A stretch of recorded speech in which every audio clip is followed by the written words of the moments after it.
Now we are going to discuss apparent weight of a man in lift or apparent weight of a body inside an elevator or lift. For this, let us consider this is a lift and a man inside lift is stand on a weighing machine. weighing machine मतलब जिससे हम लोग weight measure करते हैं उसे weighing machine. तो a man is standing on weighing machine inside a lift. Its weight passes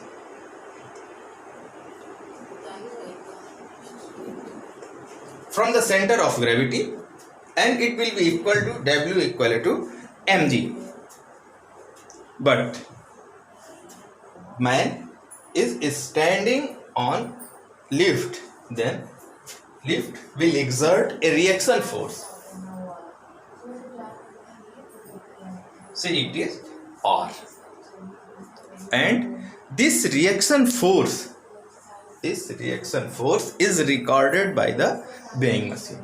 मतलब जो वेइंग मशीन होती है वो रिएक्शन फोर्स को रिकॉर्ड करती है और उसी से हम डेली लाइफ में अपने वेट को मेजर करते हैं. तो ये कोई कंडीशन है. अब पहली कंडीशन हम कंसीडर करते हैं when the lift moves upward with an acceleration a. Very first, if lift moves upward with acceleration small a acceleration से ये जो लिफ्ट है वो अपवर्ड डायरेक्शन में मूव कर रही है. तो क्या होगा, अब अपने को इक्वेशन राइट करना है. तो there are two forces R and mg, but lift moves upward. It means reaction is the leading force. Now R minus mg and difference of these two forces R minus mg, ये 180 degree पर है तो subtract हो जाएंगे, vector quantity है. तो R minus mg, difference of these two will be equal to the force required to produce acceleration small a in the lift. Okay. ma, but R equal to m a. इस mg को इधर send करो, ये हो जाएगा plus mg.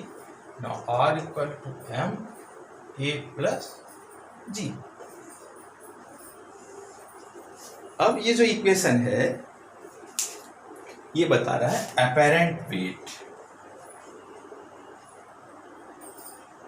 वही और जो रिएक्शन जो वेइंग मशीन रीड करेगी. तो R equal to m a plus m g. वैसे जो एक्चुअल वेट है वो किसी का भी क्या होगा, mass of that particular person multiplied by acceleration due to gravity at that point. तो एम जी होगा. लेकिन यहाँ जो अपेरेंट वेट आ रहा है वो क्या रहा है, एम ए प्लस जी और m a plus m g. इसका मतलब हुआ कि जो उसका अपेरेंट वेट है that apparent weight of that particular increases by a factor m a उसका जो अपेरेंट वेट है वो इंक्रीज कर गया. तो अब आपको सिंपली मैं एक्सप्लेन करूं तो अगर g की वैल्यू 10 है और acceleration that it is 2, then it will be 10 plus 2 multiplied by m. वैसे इसको 10 इंटू एम होना चाहिए लेकिन अब ये 12 इंटू एम हो गया. तो जो अपेरेंट वेट है वो इंक्रीज करता है इस कंडीशन में जब लिफ्ट अपवर्ड डायरेक्शन में कोई एक्सीलरेशन फील करती है. तो सो when lift accelerates upward the apparent weight of the man inside it increases. Second case, if lift moves downward with an acceleration a,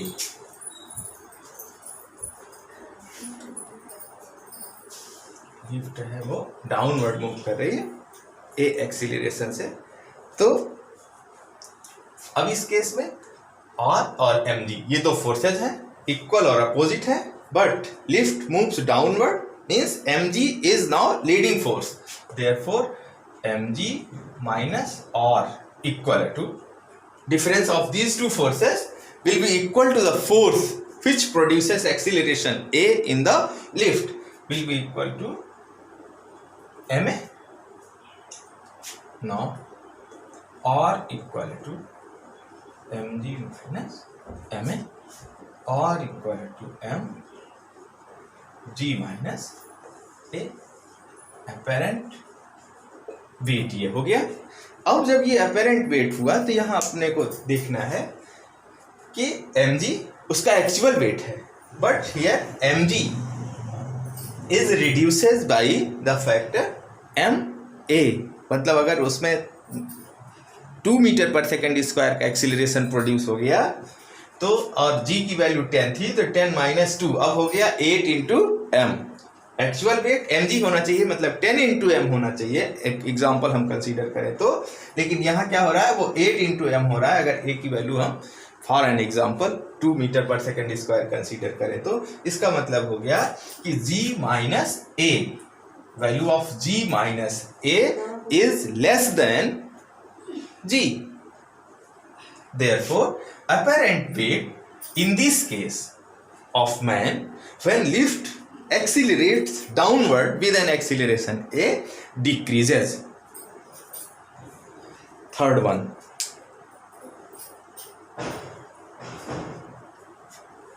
third case when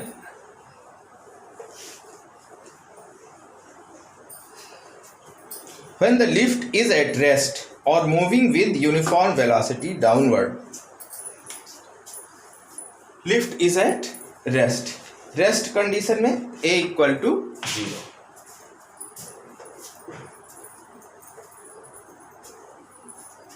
rest में हो या uniform velocity, तो velocity constant हो गई तो भी non accelerated motion होगा, और अगर रेस्ट पर है तो भी वेलोसिटी 0 होगी तो भी एक्सीलरेशन 0 होगा। तो दोनों ही केस में चाहे वो यूनिफॉर्म वेलोसिटी में हो या रेस्ट में हो तो a 0 होगा। अब अगर यहां देखें तो क्या मिलेगा, r minus mg equal to ma, but a equal to 0, case third है, therefore r minus mg equal to 0। Now r equal to mg means it will be the case when apparent weight will be equal to its actual weight। जब non accelerated motion में होगी lift तो उसका जो actual wait होगा वही apparent wait भी होगा। फोर्थ केस, if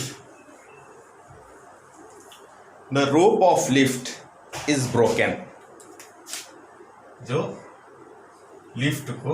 लिफ्ट जिससे हैंग है वो रोप कट जाए या कॉर्ड दी जाए, टूट जाए, तो उस कंडीशन में क्या होगा कि lift will be in the condition of free fall. Free fall means acceleration in the lift will be downward and it will be equal to g, acceleration due to gravity. इस condition में r minus mg equal to mg।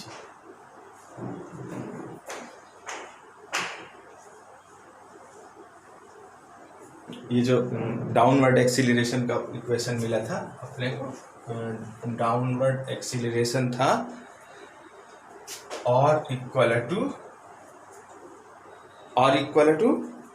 M g minus a, ये equation आया था m g minus m a g minus a, ऐसा था। तो जब ये इक्वेशन हम यहाँ यूज करेंगे तो क्या हो जाएगा, here a equal to g, no R equal to mg minus mg, r equal to 0. In this case, reaction by the weighing machine will be 0, and that's why weighing machine will record 0. will be the case of weightlessness. That is, a man standing inside lift on a weighing machine will experience weightlessness. वो भारहीनता महसूस करेगा, उसे अपना भार शून्य महसूस होगा.